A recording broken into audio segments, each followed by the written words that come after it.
Good morning. Happy Monday. Welcome to Valley Vision. I'm Abby Alonso, Joe Mitchell. Forgive me if my voice is going in and out. I don't know what's going on. Got a little cold.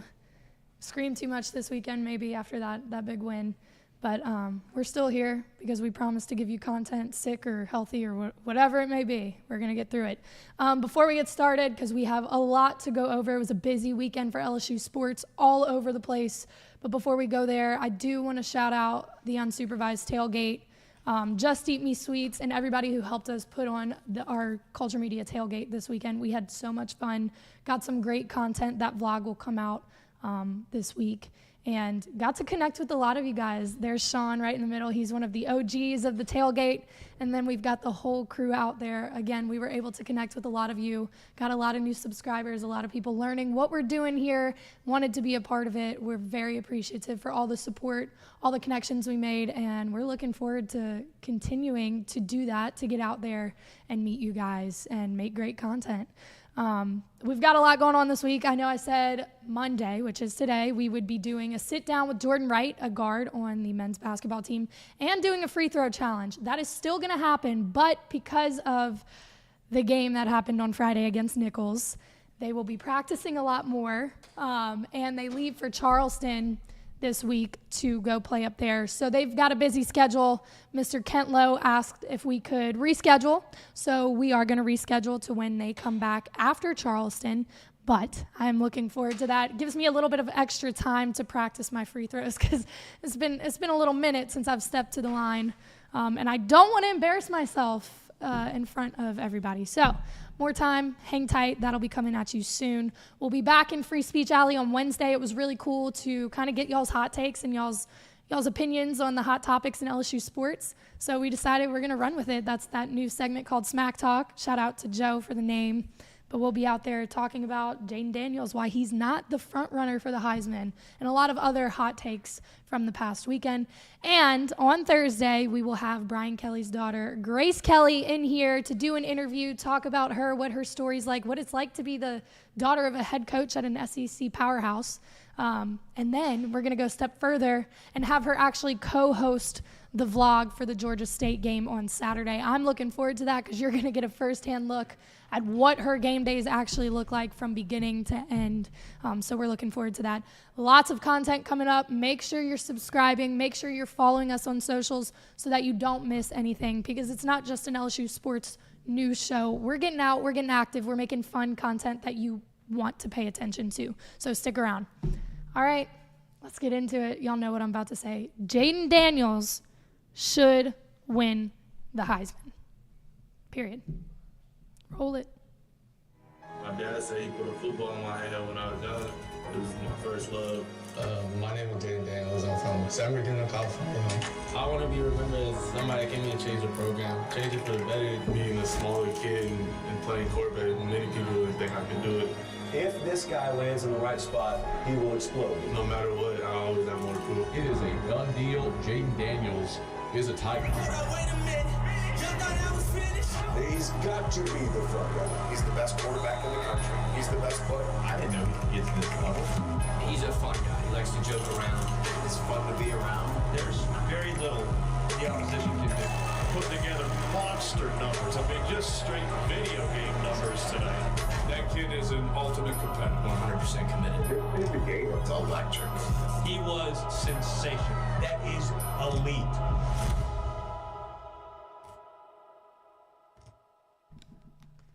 So LSU football put that video out, and I got goosebumps, chills. I mean, the words they used to describe him: sensational, elite, electric. He has shown that time and time again. And he said he wanted to come here and change the program. I think he's done that. I think his story is inspiring across the nation, across college football.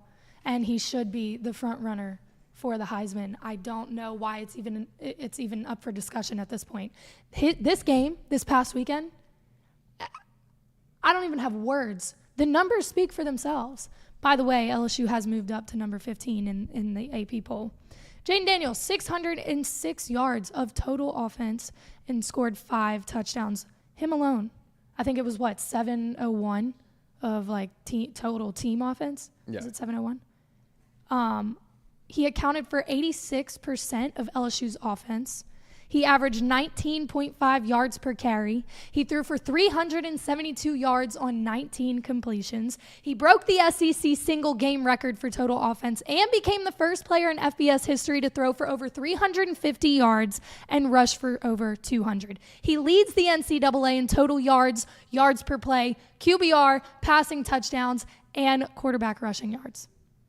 He is the only player in college football history to have 12,000 career passing yards and 3,000 career rushing yards. This past weekend, 85-yard touchdown run, 51-yard touchdown run, which gave LSU the lead, a 37-yard touchdown pass to Brian Thomas Jr. What else needs to be discussed, really? I don't care that the team has 3 losses. That's not what this is about. He is the best quarterback right now.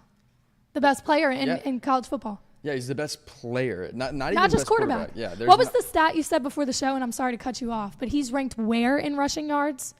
He's 27th in rushing yards in the country among everybody, including running backs. He had his Heisman moment this weekend, and you were looking for it against Bama, and that game fell apart.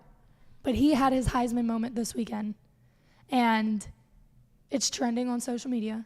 The conversation about Jayden Daniels being the Heisman this year is exploding across the internet. Everyone seems to be on the same page, barring the people who are fans of Michael Penix Jr. and Bo Nix and people who hate LSU. But even them, I even think reasonable Washington and Oregon fans understand that Jayden should win the Heisman, despite whether their team is better or whatever. Right. I think reasonable people say Jayden should win the Heisman. By definition, there is no doubt. He should be the front runner. He's not. He's third in the odds right now. So Bo Nix has plus 100 odds to win it. Michael Penix Jr. plus 340, and then Jayden Daniels plus 350. But big jump from last week. Yeah. Huge jump, because it's undeniable. You can't look at the numbers he put up and the way that he carries himself and leads this team and deny that he should at the very least be in New York. Yeah, I'm going to get a little bit Please go. I'm going to sound like a homer here, but if we're going to talk about how it's insane and criminal that Jayden isn't leading the Heisman race, can we also talk about who's 4th right now? It's Marvin Harrison Jr. from Ohio State, who's plus 450, while pick any metric across the board for wide receivers, and Malik Nabers is light years better. He's leading the country in receiving yards. Mm-hmm. He's top 10 in passing and receiving touchdowns. It's unbelievable. He's nowhere to be found on this list. But, I digress. Speaking of Nabers, he's got 2,718 career yards right now. He's now 2nd on the all-time LSU career receiving list. And he needs 283 over the next 3 games to take it to break that record. I think the record's at 3,001 yards. Yeah, that's cake. He's got that. I believe so too. He would have to average 94.3 per game. Brian Thomas too, 150 career yards, continues to be a deep threat for the team. They're both top 10 in the country and they're both top 10 in the country in both receiving yards and receiving touchdowns. So we'll leave it there. This offense is legit. It's so legit, and I think I really can't get over the fact that we're still having a conversation about whether Jayden Daniels should be considered actually for Heisman. And I would like to think that there's so much influence from the public that everybody's on the same page that they have to give it to him, but I don't know. I don't know what's going to happen. Also, I do want to shout out the O-line, because the whole season we've been talking about the numbers that the receivers and the running backs and Jayden are putting up. But without an O-line that can do their job, you wouldn't see those great numbers. So shout out to the guys up front who have been able to allow the guys to put up those numbers. I think they get overlooked a lot. And we've seen them have some chemistry issues occasionally, but overall they do a great job, and they deserve some more credit for what they've been able to do with this team. One critique I had of the O-line earlier in the year against Florida State and even last week against Alabama is there were a couple interesting shots taken on Jayden Daniels, and the O-line didn't really react. They weren't having it this week against Florida. Emory Jones got in there and mixed some things up. I love to see that. Yeah, I think, and they've talked about that over the course. So on Tuesdays they have player pressers, and we're always there, and that has been a question on like, how do you feel when Jayden gets laid out or there's a no targeting call and that kind of stuff. And I think throughout the weeks you've seen that progress. And like at the beginning of the season, and we talked about it after that Florida State game, there was no like, you know what I'm talking. There was none of it. And then as the weeks have gone on, it looks like they get a little bit more protective, or they're more about it. They're more about it. And props to them for the job they've been able to do. I don't have too much else to say. I think the big storyline here is the performance by the offense, specifically Jayden Daniels. But I do have a question, because I'm slightly confused on why the stadium was emptying. Why there were so many empty seats when it was a 3-point game. Yeah. That made me a little disappointed as a fan. Like, you want Tiger Stadium to be packed in games like that, where, okay, you're not trying to fight for the SEC championship. You're not going to the Natty, but still, you have an incredible team, specifically the offense. Support that. Why are we leaving when it's a 3-point difference? Do better. We got to do better. But yeah, any other thoughts on football this weekend? Give that man the trophy. That's how I feel. Period. Okay, we'll switch over. Baseball got their rings before the football game on Saturday. So 2 different sports this week got some bling. LSU women's basketball got their rings last Thursday, and then baseball grabbed theirs on Saturday, rightfully so. There was a really cool picture of Kim Mulkey and Jay Johnson on the field, like flashing their rings, which I thought was sick. We wish we could add BK to it, but it's coming. It's coming. But they did also have a scrimmage or exhibition game against ULL on Sunday. Thank you. I know. Joe hates when I say UL. ULL. Well, that's just not what they're called, right? Okay. We're not going to do it again. We're not. LSU won 14-3 in Alex Box this past weekend. And we saw a lot of the pitching staff show up and show out. So if that was a question for anybody of, okay, we brought in a lot of new guys, a lot of transfers, what's the staff going to look like? They looked real good.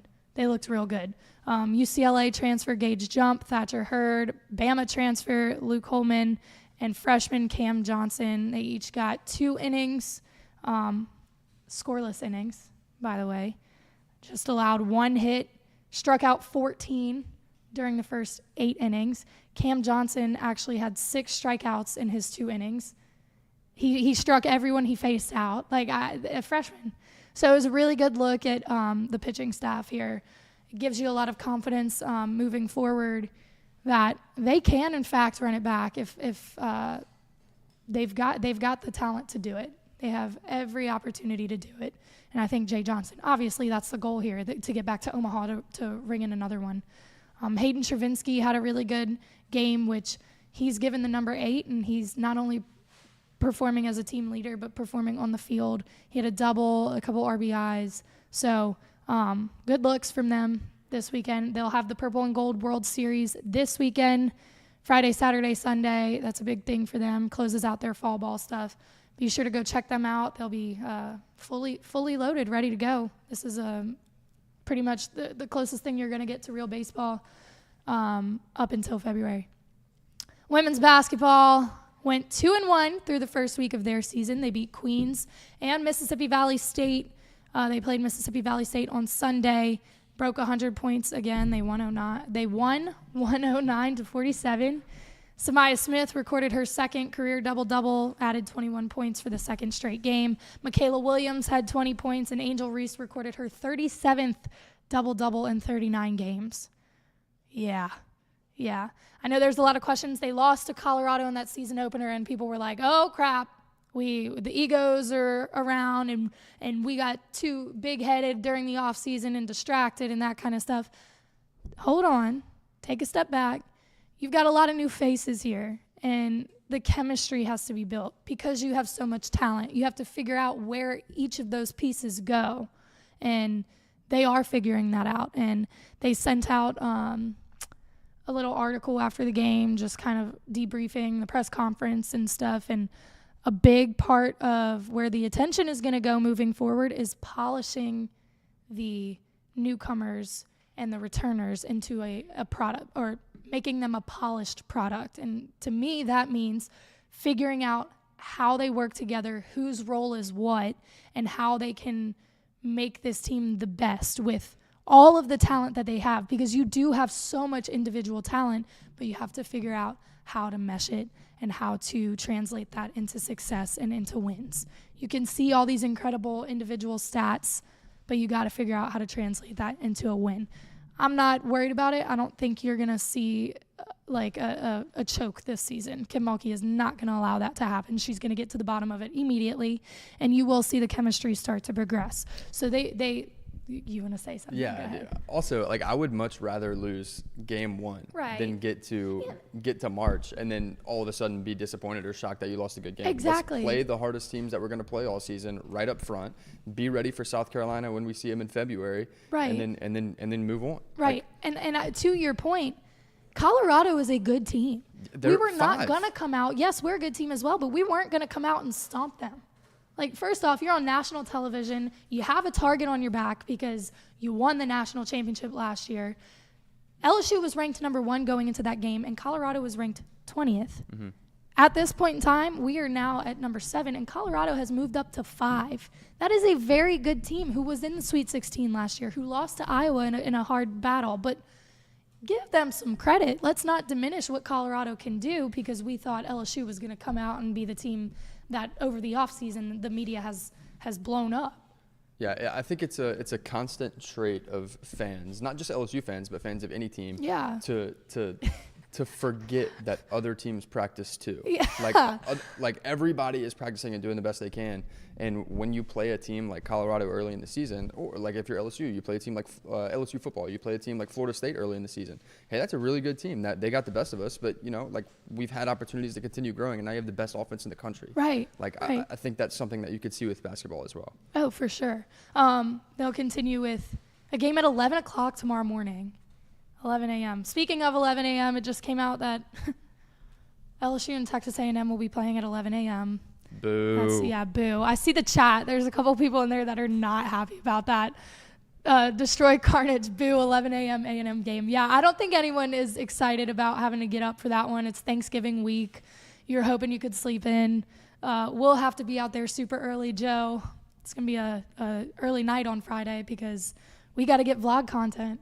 So we can't be out all hours. We got to get out there pretty early before an 11 a.m. kick. Who did that? Why? That makes me upset, but it's fine. Hopefully we come out with a win. But yeah, so LSU basketball, 11 a.m. against Kent State. A couple questions in the chat. Colorado moved up 15 spots because they beat LSU. Yeah, and won their other 2 games. Yeah, they did. They're 3-0 right now.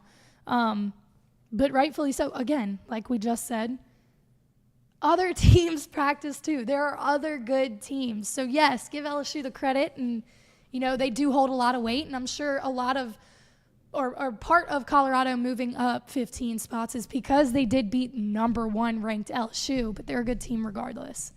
We'll move on to men's basketball. Man, that was a heartbreaker on Friday. I tweeted, I said, I don't know where the LSU men's basketball team is, but they are for sure not in the PMAC because the first half of that game against Nichols was brutal. I mean, it was bad. People were slipping. The ball control was sloppy. It wasn't good basketball in the first half. Now, they made the adjustments in the second half and made it a close game because at one point they were down by 21 points against Nichols. And what? This one is a little different scenario. Yeah. So men's basketball is different. We're totally different scenarios here. They did come back, made it a close game, and then with just over a second left on the clock, one of the guards on Nichols' team drained a three, leaving 0.8 seconds on the clock for LSU to try to come back and tie it up.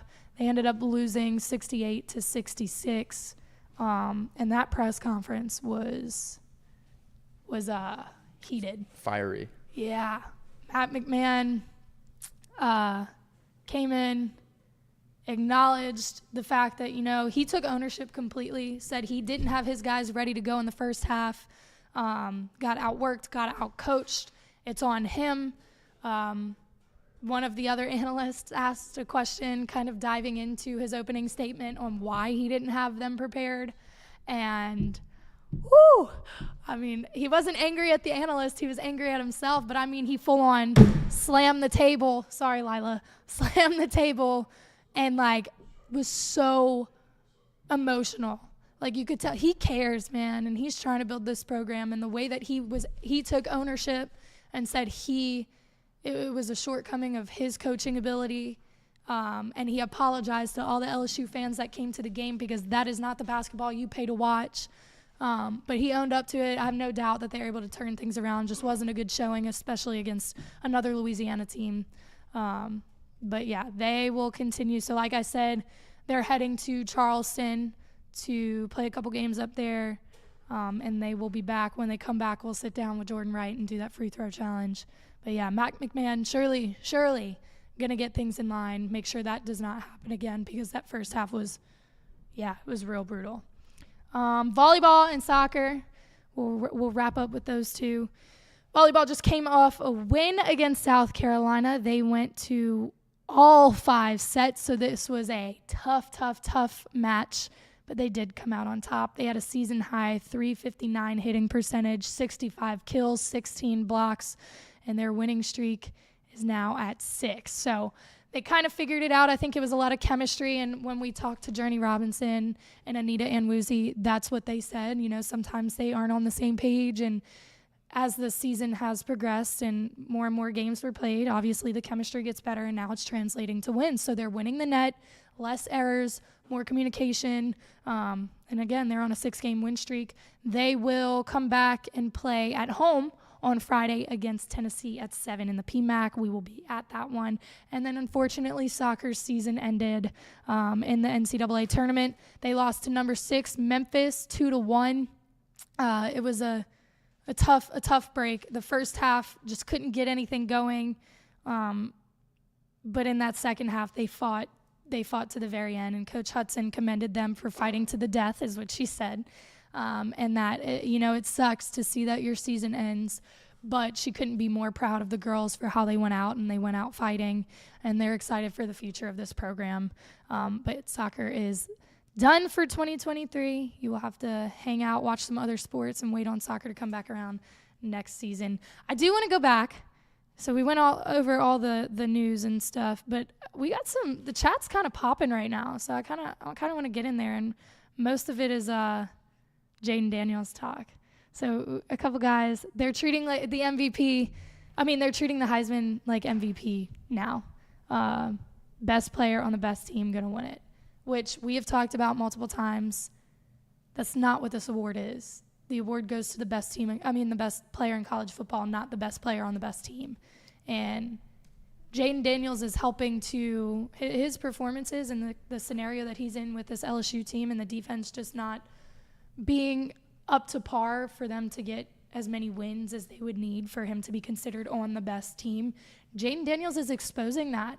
And if you pay attention to the Heisman over the past couple of years, that has been a trend where it goes to the player on the best team. But the whole discussion with Jayden Daniels right now is that it's very clear he's not on the best team, yet people are fighting for him or making the argument that he should win the award, and he's exposing that issue with the Heisman Award. Yeah. That it should be going to the best player in college football. Yeah, and that is Jayden Daniels. And you don't have to go back far into history to look for a precedent. Although there's several, you can just go back to last year. Caleb Williams was not on the best team. They had 3 losses, 2 to Utah and 1 to Tulane in the New Year's Six game. Jason Hughes brought up Jalen Milroe. He isn't considered a Heisman candidate. I think he's in the conversation. He's got the 5th best odds. Yeah. He's tied for 5th best Do we odds. know what are the? So he's right behind plus 5,000. So yeah, his name after the LSU Bama game came up. He got thrown in there a little bit more. He's still in contention technically, but very unlikely that he's actually in New York on December 9th because plus 5,000 to the odds of Bo Nix and Michael Penix Jr. and Jayden Daniels right now not too promising. 5 people. Is it 4 or 5 people that go to New York? I want to say it's 5. Is it 5? I think it's 5. It may be 4. It may be 4. I was gonna say I don't. Do you think Jalen Milroe is gonna be in New York? I think there's a shot he ends up in New York. I don't think there's any shot he wins the Heisman, but I think he could go to New York. How many Heisman candidates go to New York? Let's see. We'll get an answer right now. 4. 4. Yep. In which case he would only have to pass Marvin Harrison Jr., which I think there's a decent shot, but Ohio State's got Michigan still on their schedule, so who knows? Joseph, anybody other than Jayden is a crime. Yeah, we agree with you. We've made that very clear. I think a lot of people are on the same page there. I'm going through the chat right now. Got some thoughts on it. I think he is very Lamar-like, and he's a better passer than Lamar in college. Jayden Daniels compared to Lamar. Didn't they take a picture? They were just with each other like 2 weeks ago. That I don't know. But yeah, he does have a lot of the same qualities Lamar Jackson does or has. And yeah, maybe a better passer in college.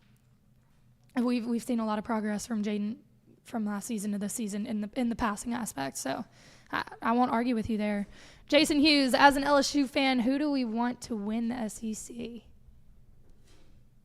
LSU. I was gonna say I don't know that I have an opinion on that. Can't happen, It's not but at us, that point, I so don't care. whatever. Yeah, unfortunately, we will not be winning the SEC this year. Okay, that's about all we got. Again, busy week. We're about to get right to editing and planning and getting content out to you guys. But we will be back on Thursday with a killer exclusive interview with Grace Kelly. She is awesome. I got lunch with her last week. She is a trip. She's definitely somebody who can hold your attention. She's got an interesting story. She's all over the place. She's super intelligent. And we're going to dive into that on Thursday before she comes out to co-host the vlog. So make sure you subscribe, stick around, come see us Thursday at 12:30. Or you know what? It's going to be later because she's got class. She's in grad school here. So Thursday's show will be a little bit later in the day, but we will post it and make sure y'all know when it's going to start. We appreciate y'all. And of course, we will see y'all soon.